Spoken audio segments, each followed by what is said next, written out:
I know it's been a while since I've posted, but I wanted to share with you some new ideas that I have for our sustainable garden site. What we're planning to do is maybe start a series of projects that everyone can do in their own garden. Lately I've been learning a lot about pollinators, and one thing that a lot of people love are butterflies. So it'll be really neat if we can see what kind of butterflies we have, and that might be able to tell us what we can plant. One good way to figure out what butterflies you have is to set up a butterfly feeder. So we're going to make a butterfly feeder today. Now butterflies, they like sweet, but they also kind of like that slightly rotten smell that we don't actually like. It attracts them though.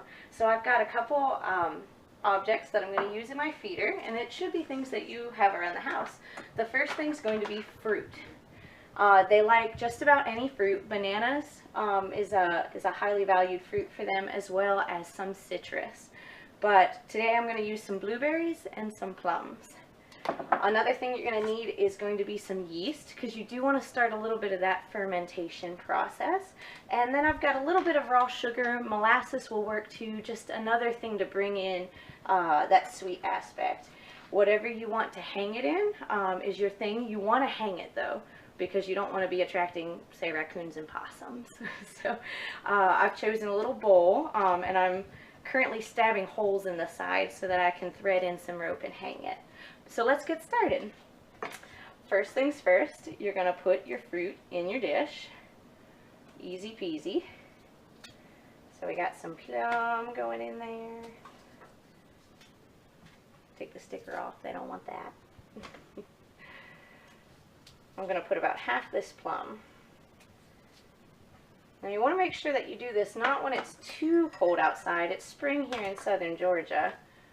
And I've already seen some of those yellow sulfur butterflies out along the roads, and a couple blue ones out near the garden. So as soon as you start seeing butterflies out, might be the time to do this. I'm just going to go ahead and put all these blueberries in. So once you've got your fruit in there, you're going to want to put your yeast on top of that.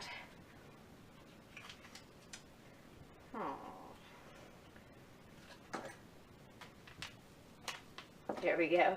And that's going to start your fermentation process. You don't need too much yeast, just enough. I'll put a little bit of sugar on top of that.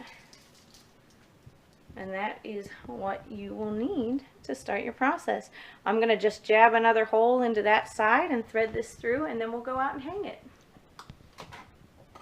Now we're about to hang our feeder. Just find a good place that's going to be somewhat eye level, but yeah, tall enough that nothing else is going to get it. And then just hang your feeder. Just keep an eye on it for a few days. You're going to want to refresh the fruit when it gets a little too rotten. And for more information, check out the link that I've attached to this video.